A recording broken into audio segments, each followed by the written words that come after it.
Mais comme les retraites, c'était méga enthousiasmant. Oui, exactement. C'était juste incroyable. Enfin, c'était quand même cette séquence, faut pas la réduire au fait qu'à la fin, ils nous ont eu avec leur 49.3. Malgré tout, ce qui s'est joué dedans, de rencontres, de politisation, de conscientisation, de prise de conscience du nombre, de la force, ça, c'est absolument pas perdu. C'est sublime ce qui s'est passé malgré tout.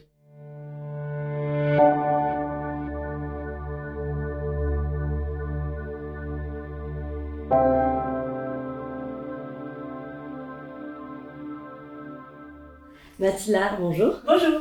Tu es une historienne, spécialiste des mouvements révolutionnaires et du maintien de l'ordre au XIXe siècle.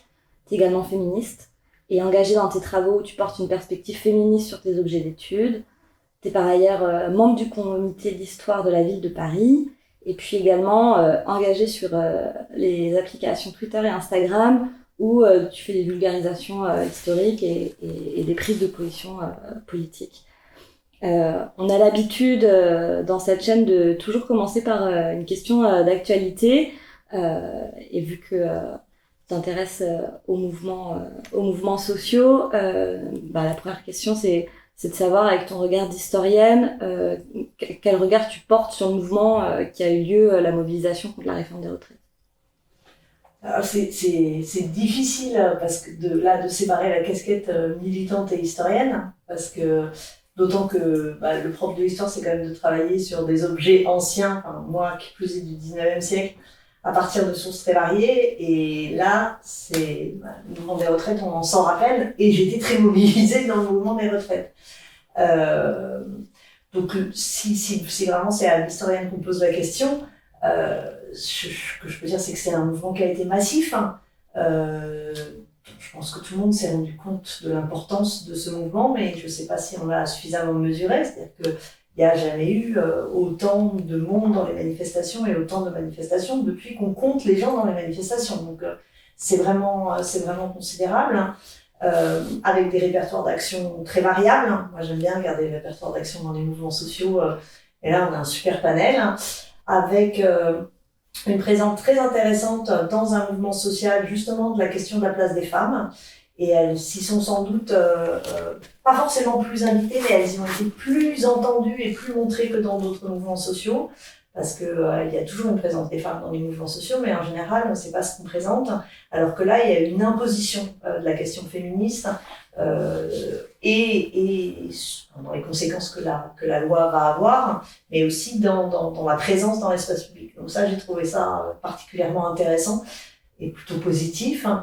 Et à nouveau, comme mon historienne, dans l'histoire, je vois pas d'autres mouvements aussi massifs, aussi importants, aussi légitimes, aussi soutenus dans l'opinion publique, aussi longs sur la durée, qui n'ait pas fait fléchir le gouvernement.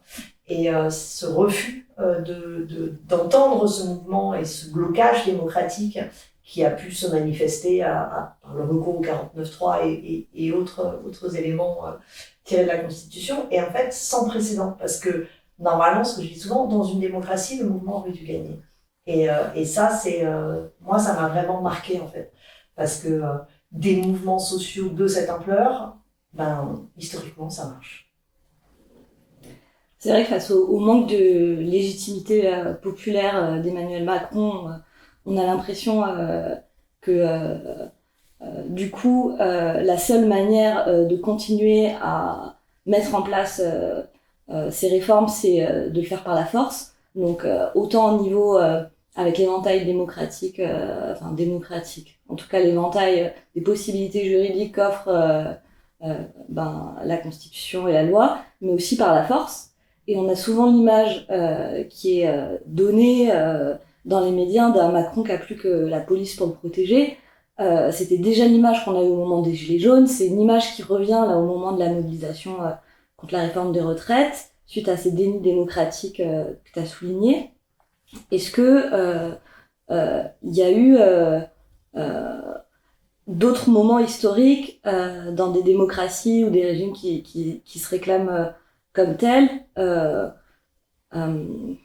avec du coup une analogie qui est possible, où Non, en fait, tu viens de dire exactement le contraire. Ben oui, en fait, ce qu'il y a, c'est que à partir du moment où la France est une république démocratique libérale, hein, quelques mois après, elle n'a jamais été une république démocratique et sociale, hein, ainsi on va dire un peu après la Seconde Guerre mondiale, mais non, normalement, les mouvements massifs, ils finissent par l'emporter. Hein. Donc là c'est un des éléments quand on se pose la question de la crise démocratique actuelle, hein, et il y a évidemment plein de moyens de la qualifier et d'en trouver les symptômes, mais ce refus d'entendre un mouvement social de cette ampleur, parce qu'on ne parle pas d'une manifestation massive, on parle de 3 mois de manifestations hebdomadaires, certes, voilà, parfois il y en avait une un peu moins importante que l'autre, mais une possibilité à chaque fois de rebondir. Enfin, en 95, le gouvernement avait cédé. Or le mouvement actuel est quelque part plus important. Alors, on pourra dire, on pourra chercher des causes dans le mouvement, dans certaines de son refus de recourir à la grève. Hein. En 95, ça avait beaucoup plus recouru à la grève, et notamment le blocage avec toute la RATP qui était en grève.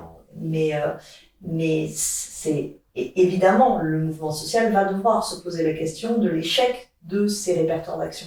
Mais la raison qu'il faut aussi interroger, c'est comment se fait-il qu'un gouvernement qui se dit démocratique, or dans la définition de la démocratie, il faut quand même qu'il y ait une communion entre le pouvoir et le peuple, et bien comment il ne voit plus dans la démocratie que sa définition strictement électorale, arithmétique si on peut le dire, donc je suis élu, donc je suis légitime et je peux faire absolument n'importe quoi. Et ça c'est beaucoup moins interrogé que l'efficacité ou l'inefficacité des répertoires d'action des mouvements sociaux. On observe ces dernières années un durcissement du maintien de l'ordre, avec Sainte-Soline qui représente ces derniers mois paroxysme de la violence des forces de l'ordre, et puis au-delà des forces de l'ordre, la question, comme on l'a vu, de la dissolution de collectifs comme les soulèvements de la Terre il y a quelques jours qui sont arrivés.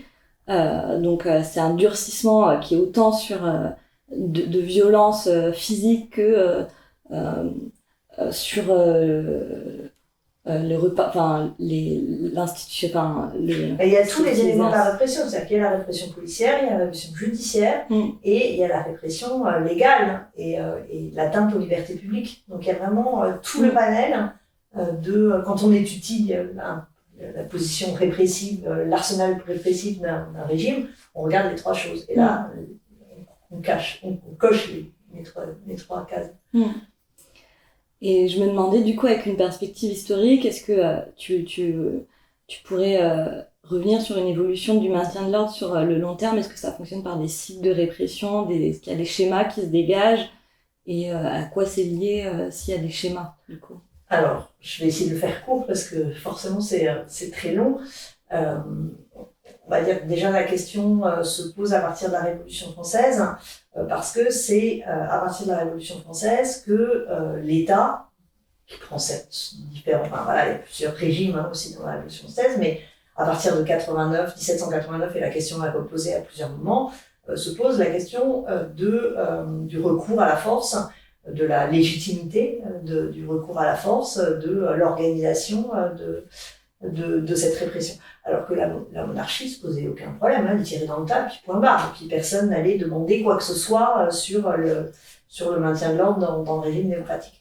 Mais la Révolution française, dès le début, c'est pour ça que la loi martiale de 1789 est vachement importante, c'est la première fois qu'on dit, voilà, c'est dans ce type de circonstances que l'on peut recourir à la force en tant qu'État, et on ne peut le faire qu'encadré par ces règles. Donc il faut qu'il y ait des sommations, il faut il soit très clair que le recours à la force va être décrété. Donc c'est les trois cris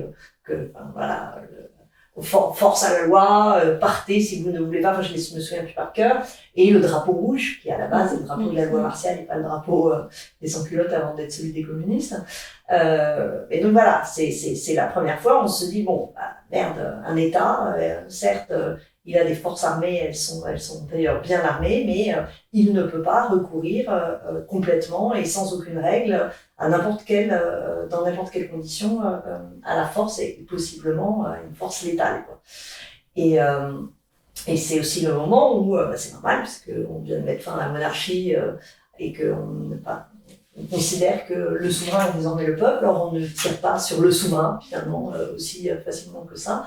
Et donc, c'est la première fois qu'on se dit que voilà, l'ordre, ça doit être quelque chose de consenti, ça doit être quelque chose qui repose sur la négociation, la conciliation, et que c'est des questions qui doivent être absolument posées, traitées. C'est ça qui me fait marrer, c'est qu'on associe toujours la Révolution française à la violence, et dans cette Révolution française, le moment dit, je mets plein de guillemets, de la terreur, hein, donc le gouvernement révolutionnaire de 93 à 94, comme des moments de violence. Or, en fait, c'est sans doute les moments où on s'est le plus posé la question de la légitimité et de la légalité du recours à la violence par l'État. Et donc ça, c'est une base qui est posée à ce moment-là et sur laquelle les régimes suivants, Premier Empire excepté, ne vont pas revenir. Parce que bon, le Premier Empire, lui, revient à des logiques dictatoriales et on a tous les volets, répression sur le terrain, répression judiciaire et suppression des libertés publiques. Mais ensuite, par la suite, la question est posée même dans les monarchies. La monarchie de Juillet réaffirme la loi martiale, la réécrit, mais repose la question des mobilisations. Un certain nombre de travaux, par exemple ceux de Arnauld, mais d'autres aussi, ont montré que il y a ce que maintenant on appellerait une désescalade, en tout cas une volonté de ne pas nécessairement recourir immédiatement à la force, de ne pas tout de suite faire tirer sur les rassemblements. Donc cette question, elle est posée. Alors, elle reste posée tout au long du XIXe siècle, avec des moments où ça ne marche pas, avec des moments où, même si la question est posée, elle est tranchée, soit sur le terrain, soit même carrément au sommet, par le recours à la force extrême. Donc, c'est le cas aussi sur la monarchie de Juillet, avec par exemple le massacre de la rue Transnonain en 1834. Alors, si vous ne savez pas trop ce que c'est, donc c'est une émeute en 34, une émeute ouvrière et républicaine, et les forces de l'ordre qui sont envoyées contre les quartiers insurgés. Un des détachements sur le trajet, l'officier, je crois, est tué d'une balle et on suspecte que le coup a été tiré d'un immeuble. Un détachement d'hommes rentre dans cet immeuble et massacre tous les habitants de l'immeuble, qui sont essentiellement des enfants, des vieillards et des femmes. Il y a 2-3 hommes adultes, mais c'est tout, mais tout le monde est massacré. Mais c'est là qu'on voit que les choses ont évolué, c'est-à-dire qu'après le massacre de la rue Transnonain, il peut y avoir publication d'une gravure qui la dénonce, il y a le texte de Ledru-Rollin qui mène une enquête et qui la dénonce, et ça pousse la Chambre haute, la Chambre des pairs, à diligenter une enquête parlementaire sur cette répression. Et ensuite, et plusieurs fois réaffirmé qu'il est hors de question de refaire une Transnonain, d'une certaine façon. Après, les moments de répression extrême, c'est la répression de juin 48 et la répression de la Commune, avec une gradation entre les deux, autour de 4000, 5000 morts en juin 48, autour de, alors on n'a pas les chiffres exacts, mais il semblerait, au vu des derniers travaux de Michel Audin, que c'est autour de 17-20 000 morts sous la Commune, donc il faut quand même imaginer ce que ça a pu être. Donc là, on a des moments extrêmes, mais qui sont finalement assez exceptionnels, qui posent des questions aussi, qui s'expliquent. Alors, là, je peux vraiment rentrer dans les détails, mais c'est un peu long. Dans les deux cas, c'est des assemblées qui viennent d'être élues au suffrage universel masculin, qui se sentent donc pleinement légitimes du fait de cette élection et qui, fortes de cette légitimité, vont en fait recourir à plus de force que ne l'avait fait la monarchie de Juillet, qui, elle, se sentait beaucoup moins légitime, car non élue. Et qui plus est, dans les deux cas, les assemblées et les pouvoirs qui vont recourir à cette violence extrême, même s'ils sont dans des régimes républicains, car proclamés républicains, en vrai, c'est des monarchies, c'est des majorités monarchistes à la Chambre. Donc voilà, il y a tout ça qui joue. Et ensuite, sur le temps long, on va plutôt vers une débrutalisation du maintien de l'ordre, avec plusieurs éléments de cette débrutalisation. D'abord, le remplacement de l'armée, qui n'est plus utilisée dans le maintien de l'ordre à partir après la Première Guerre mondiale, parce que en fait l'armée n'est pas une force de maintien de l'ordre, c'est une force de guerre. Donc on la remplace par des corps qui sont formés pour faire du maintien de l'ordre. Et en fait, le meilleur moyen que ça se passe bien, c'est que ce soit des forces formées au maintien de l'ordre. Donc ça va être l'invention de ce qui s'appellera plus tard les CRS, les compagnies républicaines de sécurité, mais on les voit petit à petit se mettre en place, qui sont entraînés à affronter l'émeute dans la rue, mais sans jamais oublier que face à eux, c'est des citoyens, des citoyennes, et qu'on ne tue pas des citoyens, des citoyennes. Et voilà, une formation qui s'améliore, une professionnalisation. On le voit dans les concours pour recruter gendarmes, on leur pose des questions. Voilà, il y a un attroupement, qu'est-ce que vous faites? Et si l'apprenti, celui qui veut devenir gendarme dit je tire dans le tas, il a 0, quoi. Donc il y a une volonté de débrutaliser. Avec à nouveau, des fois ça ne marche pas, et on sait, ceux qui ont travaillé là-dessus savent dans quel cas ça ne marche pas. Ça ne marche pas, alors, au début du 19e siècle au début du 20e siècle et pendant longtemps, face au mouvement ouvrier, qui est beaucoup plus réprimé que les autres mouvements. On tire beaucoup plus sur le mouvement ouvrier, on tape beaucoup plus sur le mouvement ouvrier, plus encore quand il sera communiste, parce que c'est alimenté par l'anticommunisme d'une bonne partie du 20e, que sur les autres mouvements, et dès que c'est des questions coloniales. C'est-à-dire que les grandes répressions de la deuxième moitié du 19e siècle, c'est sur des questions coloniales, c'est le 14 juillet 53, c'est le 17 octobre 61, et le 8 février 62, c'est les deux en même temps, parce que c'est une manifestation de la CGT, des communistes, pour la paix en Algérie. Et donc, on est à la fois dans une explication à la fois coloniale et anticommuniste. Et c'est ça c'est De Verre qui a fait un bouquin génial sur le 8 octobre 62 et qui montre très bien ça. Et évidemment, c'est encore pire dans ce qui ne s'appelle plus des colonies, mais on est encore. La répression en Guadeloupe, en Martinique, à La Réunion est beaucoup plus forte qu'elle ne peut l'être dans la métropole. Donc voilà, et voilà, on était dans cette évolution et on a un changement avec vraiment une rupture, une coupure, et qui en plus nous coupe de ce qui se passe dans les autres pays européens qui, eux, pratiquent la désescalade. Le terme, entre-temps, est trouvé et peut être appliqué. Et en gros, à partir de... Moi, je considère que c'est 2016, vraiment, le changement, même si les choses, évidemment, sont préparées en amont. Mais la répression du mouvement Nuit debout et du mouvement contre la loi travail, déjà de Macron,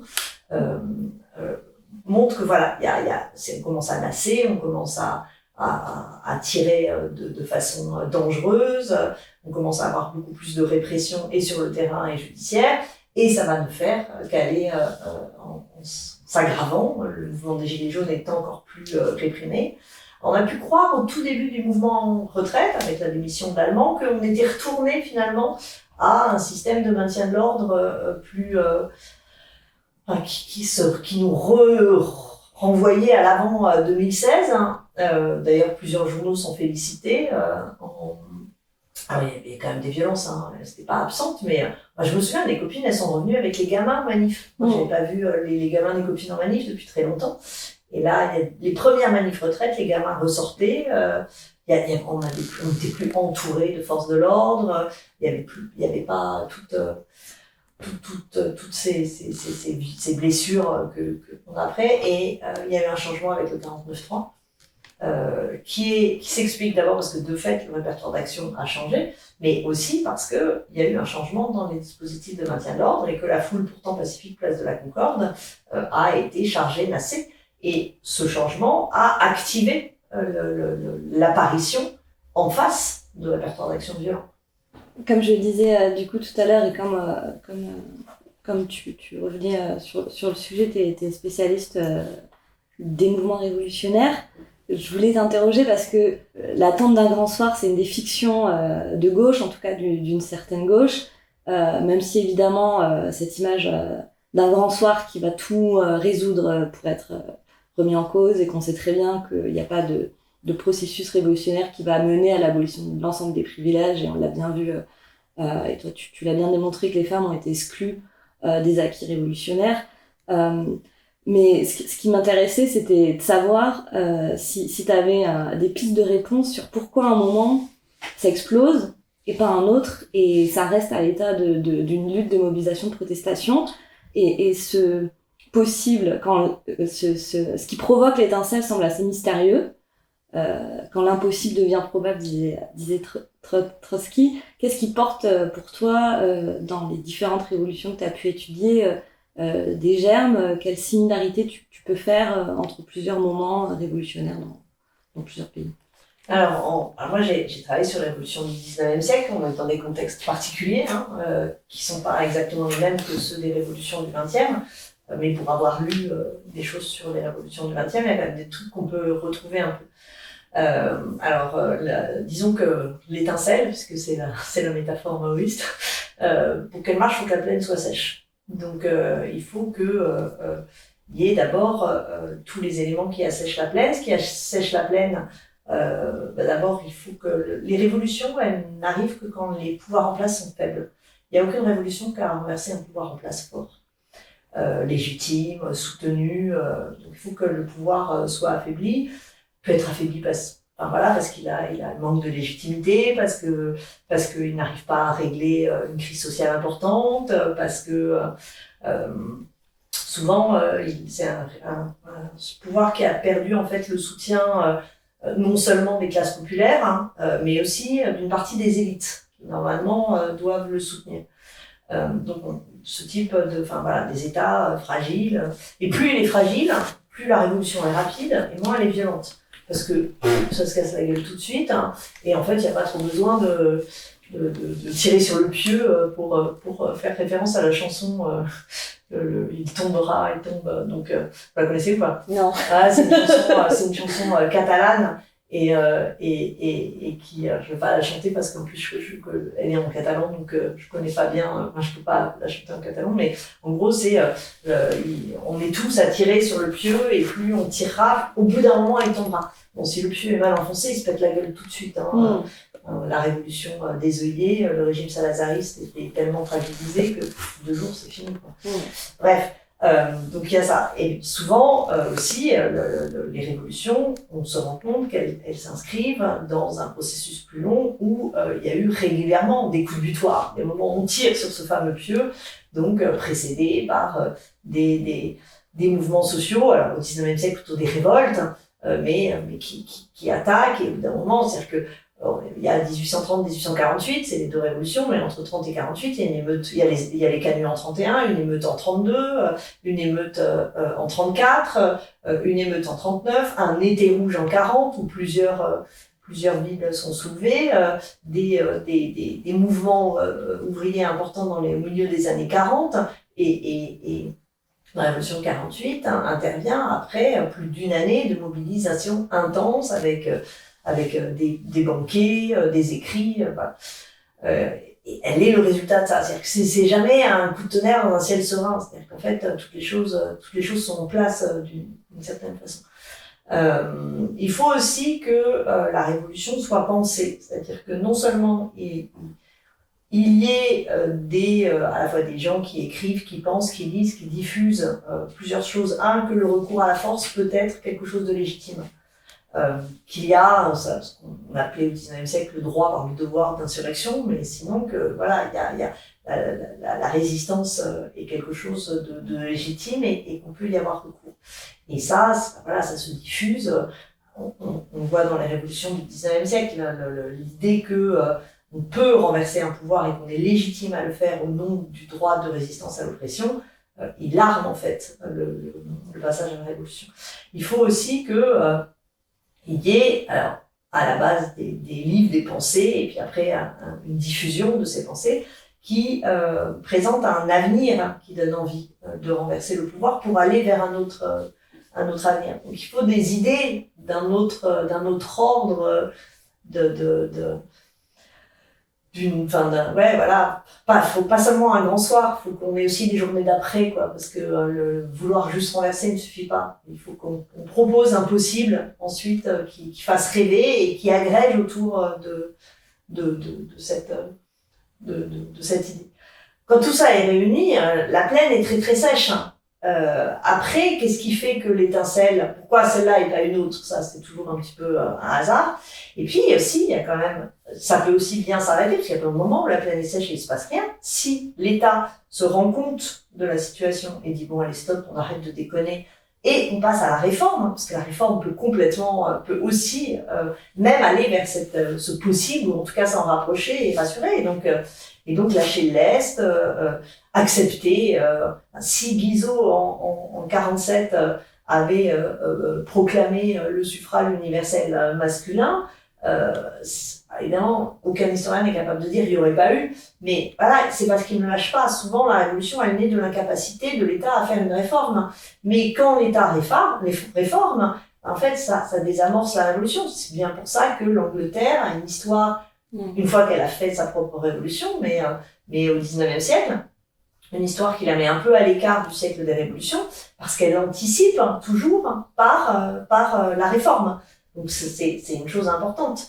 Et c'est quand l'État ne la fait pas qu'il reste le recours à la révolution, qui est d'ailleurs pas forcément le recours à la violence extrême. La révolution, s'il tombe tout de suite, il n'y a même pas besoin de tirer dans le tas. Et l'autre chose qui peut arrêter le risque révolutionnaire, risque du point de vue du pouvoir, c'est si la répression est tellement forte que la révolution ne peut pas se faire. Et quelque part, l'Angleterre aura toujours les deux, parce que l'Angleterre en 48, il y a beaucoup d'historiens et d'historiennes qui se sont demandé pourquoi l'Angleterre ne rentre pas en révolution. La plaine est archi sèche. Il y a le mouvement chartiste qui réclame une réforme électorale plus importante. Il y a le mouvement irlandais et qui a des revendications nationales et sociales extrêmement importantes. Les deux, en plus, se sont rencontrés et étaient prêts à agir ensemble. Dans le mouvement irlandais, dans le mouvement chartiste, les fractions les plus révolutionnaires qui appelaient au renversement étaient sinon majoritaires, en tout cas très fortes. Donc tout était là pour que ça explose en Angleterre. Sauf que ça ne le fait pas parce que le gouvernement ne revient pas sur la liberté de meeting et laisse les meetings se faire, lâche du lest à des endroits, et en même temps parce que l'Angleterre est le pays où il y a le plus de flics par habitant. Donc les deux sont présents, quoi. Et pourtant c'était plutôt plus il y a d'autres stratégies, notamment dans les discours politiques, mais voilà, ils ont réussi à ne pas passer à la phase révolutionnaire. Donc en fait, c'est hyper variable. Je sais que c'est marrant parce que souvent quand on me pose la question et j'ai souvent répondu, c'est parce que les gens aimeraient bien que on dise alors là, en ce moment c'est bon, notre plaine est sèche, ok, on va se faire l'étincelle et on va y aller. Non, parce qu'il peut y avoir des plaines sèches, des étincelles et il n'y a pas de révolution. Et d'autres, elle est moins sèche qu'à d'autres moments, l'étincelle on a vraiment l'impression que c'est pas grand chose et ça a marché. Donc c'est très variable, quoi. Donc je peux pas vous dire si on aura une révolution dans 2-3 ans, je n'en ai aucune idée. En tout cas, ce qu'on observe, c'est que dans l'histoire des démocraties représentatives, il n'y a jamais de révolution. Non. Est-ce que du coup, on est obligé de se résigner à la seule perspective électorale ou bien de rompre avec la société et de se créer son alternative et sa communauté et sortir de tout ça, quoi. Alors, déjà, moi, je ne jetterai pas tout de suite l'élection complètement avec l'eau du bain, le bébé élection avec l'eau du bain. On peut faire des choses avec l'élection malgré tout. Là, on a un peu du mal à y croire, mais le Front populaire, c'était pas si nul. Heureusement qu'il y a eu des grèves qui les ont un peu poussés. Mais bon, on va continuer à espérer un petit peu. Il y a le mouvement social, quand même, merde, malgré tout. C'est-à-dire qu'il y a la grève. Au bout du compte, on n'a pas tellement tenté, là. Il nous reste une carte. La mobilisation, il faut recommencer, hein. Faut tirer sur le pieu. Il faut pas lâcher. Les solutions, allons cultiver notre jardin avec notre drapeau rouge, sont pas des solutions, je pense, à l'échelle d'un État. C'est-à-dire que il y a des lieux alternatifs et des espèces alternatives avec des solutions qui sont tout à fait intéressantes et qui peuvent fonctionner, mais qui fonctionnent que pour ceux qui vivent dedans. Or, a priori, si on veut vraiment changer les choses, on veut changer les choses pour tout le monde et pas seulement pour sa zone à défendre, son village, etc. Donc voilà, non, et après, et par ailleurs, la révolution n'est pas que le recours à la force. Il y a la révolution des œillets, bon, ok, ils avaient des chars, mais ils n'ont pas tiré avec les chars. Mais c'est pas forcément la violence de la révolution, c'est quand en face, l'ordre qu'elle veut renverser résiste et riposte. Et là, il y a recours à la violence. Moi, je pense qu'il faut continuer à y croire, continuer à se battre, continuer à utiliser tous les répertoires d'action possibles, continuer à empêcher que s'impose un discours qui délégitime complètement tout recours à la force et à l'inverse, légitime sans la moindre nuance la force policière, la force d'État. Donc il y a tout ce travail à faire, mais ouais, non, mais en même temps, je vais pas dire que je suis méga optimiste. Hein. Il y a des mobilisations importantes et enthousiasmantes dans des pays divers ces dernières années. Je pense notamment, parmi d'autres, au printemps arabe dans les années 2010, au Chili ces derniers temps. Mais en Europe, dans la vieille Europe... Le printemps arabe, moi j'ai beaucoup suivi parce que j'avais une copine qui vivait là-bas et j'y suis allée plein de fois. Et 4-5 ans après le printemps arabe, les copains que j'avais vus avant et à qui je parlais révolution, c'était chouette. Et puis ils me disaient non, mais Mathilde, on ne peut plus parler de révolution, ça n'a pas été une révolution. Parce que, le libéralisme on avait même profité de la révolution pour s'installer encore plus. Les prix s'envolaient, les salaires stagnaient, voire baissaient, les gens crevaient la dalle. Donc c'était vraiment le plaisant souverain que le souverain qui meurt de faim, hein, comme disait Fourier dans les années 30. C'est-à-dire que, en fait, ils avaient perdu, ils avaient la sensation qu'ils avaient perdu. En Égypte, ils se retrouvent dans un état à nouveau dictatorial. Voilà, c'est quand même assez dur. Alors au Chili, il y a eu l'espoir de la Constitution, mais douché par les urnes. C'est compliqué, hein. Non, mais c'est disons qu'on peut renverser les tyrans. Voilà. Mais en tout cas, c'est vrai que c'est des mobilisations qui sont enthousiasmantes dans d'autres parties du monde et évidemment qu'il n'y a pas seulement... Mais comme les retraites, c'était méga enthousiasmant. Oui, exactement. C'était juste incroyable.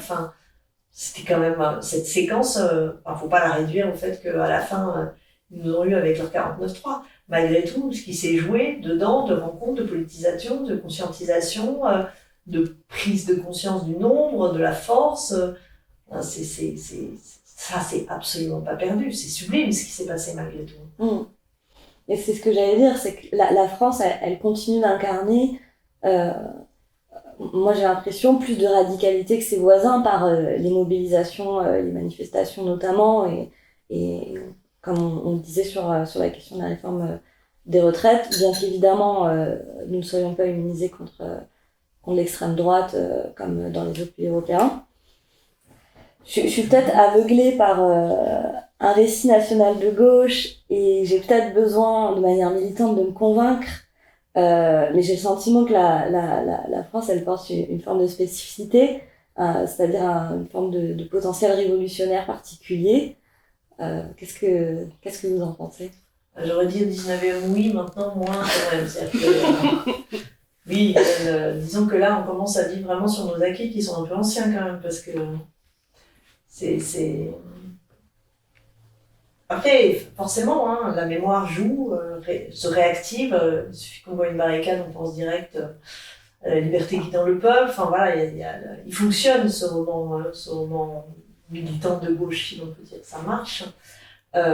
Il a des traces dans l'histoire, à savoir, évidemment maintenant c'est plus difficile, mais pendant longtemps on a eu des syndicats plus révolutionnaires que dans d'autres pays.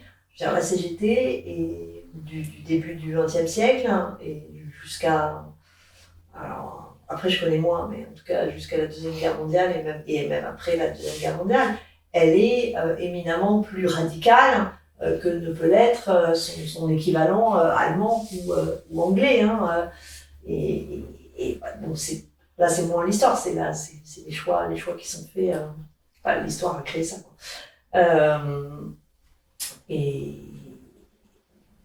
mais enfin, on n'a pas de révolution depuis la Commune. Hein.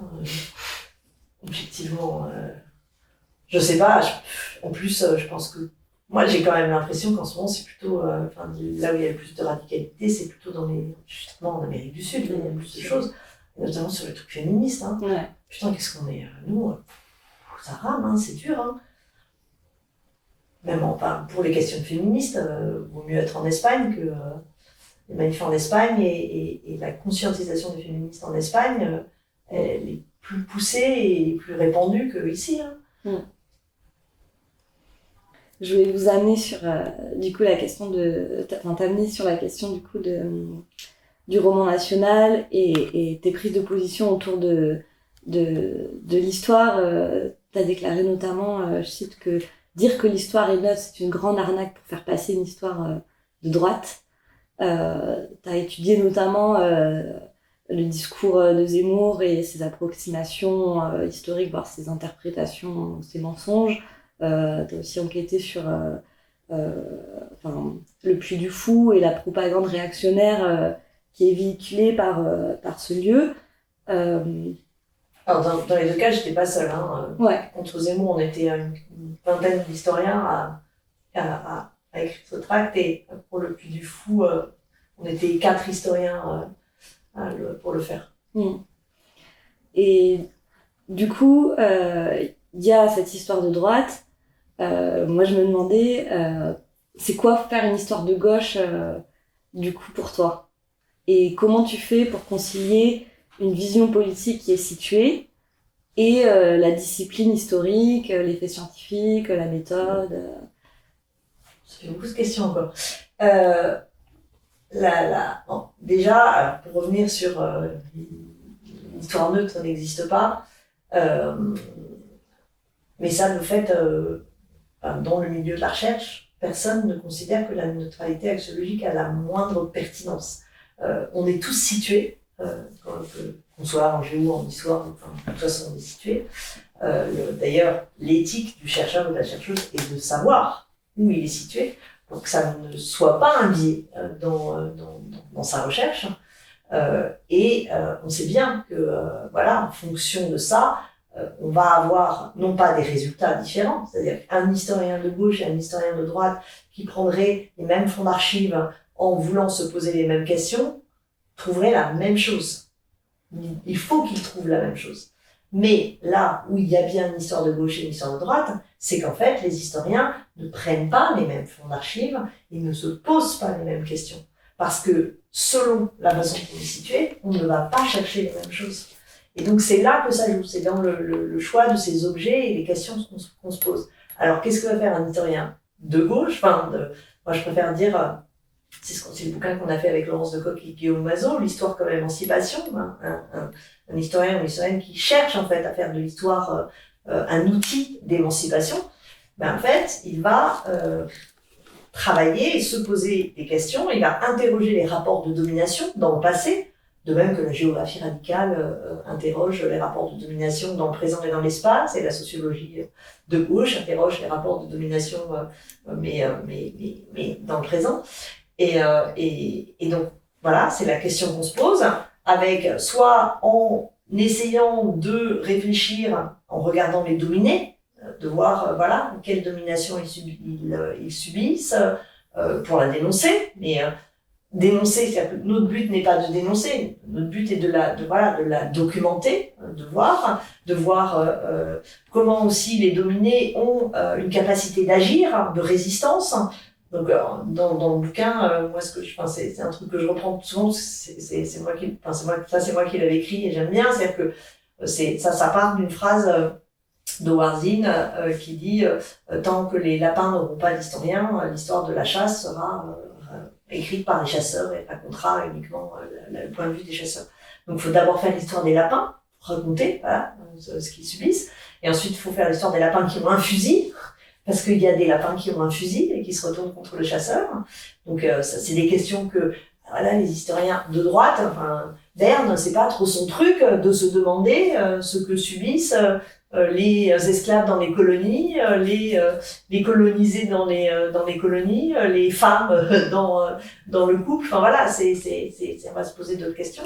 Et puis après, c'est faire une autre histoire des chasseurs, c'est-à-dire de réfléchir aux dominants, mais en essayant d'interroger justement comment quels sont leurs outils, quels sont leurs réseaux, quelles sont leurs techniques pour assurer leur domination. Vendre la mèche, comme disait Bourdieu, pour justement donner, en fait, parce que quand on a une visée émancipatrice, on donne des outils, puis après c'est aux gens de s'en saisir, mais en fait, en montrant comment se construisent les dominations, on peut permettre de voir là où il y a des faiblesses pour attaquer à l'endroit des faiblesses.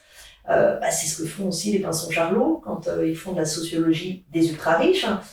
Ils le font pas en tant que sociologue de droite qui va montrer les réseaux. Ils les montrent pour en montrer les faiblesses, les articulations, pour permettre de les dénoncer. Mais et donc c'est pour ça qu'on peut être un historien ou une historienne de gauche et bosser sur la noblesse, mais on ne va pas poser les mêmes questions, la même chose. Et moi, j'ai beaucoup travaillé sur le maintien de l'ordre, parce que justement, travailler sur le maintien de l'ordre, c'est aussi se dire, on va voir de l'autre côté de la barricade comment ils arrivent à maintenir le maintien de l'ordre. Évidemment, ça donne pas des outils sur le présent, là, parce qu'il y a plus de barricades, il y a plus de canons, mais essayer de comprendre le phénomène révolutionnaire, mais de l'autre côté pour analyser la façon dont le pouvoir exerce sa violence qu'il considère comme légitime. Donc voilà, c'est ce type d'approche que l'on va avoir. Et qui seront des questions, des interrogations que n'auront pas des historiens plus à droite. Il n'empêche que, on a besoin de leurs travaux pour réfléchir à nos terrains, et évidemment qu'on lit des historiens de droite et qui nous apportent des choses très intéressantes. Dans un cours, quand on fait un cours de licence, on va tout utiliser ça permet d'avoir un panel plus large. Et à l'inverse, ils nous lisent aussi, Ils sont bien obligés de lire des historiens et des historiennes de gauche pour mieux comprendre les sociétés passées sur lesquelles ils travaillent. Le problème, c'est dans l'espace public. Dans l'espace public, ce qu'on a le plus présent, c'est, pareil, ce qui n'est pas de l'histoire, c'est quand même vachement, ça s'appuie moyen sur des sources. La plupart des trucs qui peuvent être dits par Ben, qu'on trouve au Puy du Fou, aucun bouquin d'histoire ne raconterait ça. On sait très bien que ça ne correspond pas à ce que l'état de la recherche nous permet de dire sur les événements passés. Mais voilà, et là, ils y vont à fond dans une histoire de droite. Donc, vive la monarchie, vive l'aristocratie, vive la noblesse, vive la colonie, le bon temps des colonies, les hommes ont raison de dominer parce que les femmes sont très bien à la cuisine, et j'en passe. Voilà. C'est vrai qu'on a l'impression qu'il y a une diffusion et une bataille qui est gagnée par la droite sur pas mal d'aspects, et notamment sur cette manière de présenter l'histoire. Et j'avais aussi envie de t'interroger sur une autre bataille gagnée par la droite aujourd'hui dans l'espace public, pour moi, qui est la réappropriation, le captage de l'idéal universaliste, le mot de républicain, républicain, qui a été totalement capté, détourné par nos ennemis politiques, avec leur vision de l'universel du républicain qui est devenu totalement majoritaire dans le champ médiatique et politique, malgré la volonté à gauche, notamment autour de Jean-Luc Mélenchon et de la France Insoumise, de se réapproprier ces termes. Il y a quand même face à eux, depuis quelques années, ce phénomène qui est assez effrayant, où ils sont taxés d'anti-républicanisme par des personnes de droite, quoi. Alors pour ça, il y a je vais la connaître, mais il y a une super collection chez la maison d'édition Anna Mosa. Cette collection qui s'appelle Le mot est faible, et qui justement, partant de mots, et dedans, il y a universel. Alors il y a démocratie et pas encore république, sauf erreur de ma part, mais celui sur l'universel est un très très bon volume. Et qui, justement, l'idée est de réarmer les mots, de réarmer ces mots qui nous ont été volés et de leur redonner le sens. Et justement, pour l'universel, c'est-à-dire que ce qui est très bien montré dans le livre, c'est que en fait, il faut que les mouvements féministes et antiracistes récupèrent le terme d'universel, mais dans son sens premier. Et que c'est au nom de l'universel, en fait, que ces combats doivent être menés. Alors qu'effectivement, l'universel, pour l'instant, actuellement, hein, est récupéré par tout un courant dit féministe universaliste, hein, mais qui, en pratique, veut empêcher les femmes de mettre un voile si elles ont envie de mettre un voile dans le contexte français, où la question ne se pose pas du tout dans les mêmes termes que dans un contexte. Alors en général, c'est les talibans, enfin voilà, c'est ça qu'ils utilisent comme comparaison. Et oui, le mot universel nous a... Mais en même temps, je dirais le mot universel, il est volé depuis le départ, hein, parce que la Déclaration universelle des droits de l'homme, je veux dire, l'homme de gauche s'est bien rendu compte qu'il y a un problème dans le terme. Quand, en 1848, ils disent suffrage universel, hein, et les féministes disent bah non, unisexuel. Hein. Donc, ça fait longtemps que l'universel a été capté au service en fait de domination et de discrimination. Donc, et ça fait longtemps aussi que, alors moi je connais pas assez l'histoire des mouvements antiracistes, et il y a 1000 personnes beaucoup plus compétentes que moi pour faire cette démonstration. Enfin, ce que je vais dire sur la question féministe, hein, elle est aussi, on peut le dire aussi sur la question antiraciste, mais en tout cas, les féministes, depuis la Révolution française jusqu'à nos jours, n'ont eu de cesse de récupérer les mots de République et les mots d'universel, mais en demandant une vraie République et un vrai universel. En 1848, quand ce qu'on dit les femmes de 48, donc celles qui vont se rassembler dans le club des femmes et dans la voix des femmes, tout leur texte, c'est dire, vous venez de proclamer la République, mais il faut que ce soit une vraie République, et une vraie République ne peut pas exclure les femmes. Et en faisant la comparaison entre femmes et enfin, en disant que les hommes, en excluant les femmes, font comme les nobles excluaient le tiers-état, et c'est au nom de l'universel. Et il y a toujours ce terme, la vraie République, le vrai universel. Si vous voulez de l'universel, il faut que les femmes soient dedans.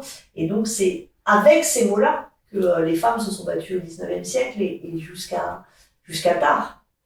D'où l'horreur de voir là le mot qui est utilisé dans un sens qui n'est pas le sens qui est le sien. Et du coup, est-ce que tu aurais des pistes de réponse sur la manière de justement redonner, se réapproprier ces termes à gauche, redonner un signifiant de gauche à ces termes aujourd'hui? Les pistes de réponse, elles sont là, c'est-à-dire que c'est les gens qui l'utilisent, qui prennent la parole, c'est la collection Le mot est faible et tous les auteurs et les autrices qui ont écrit dedans, et vraiment tous ces livres sont très importants.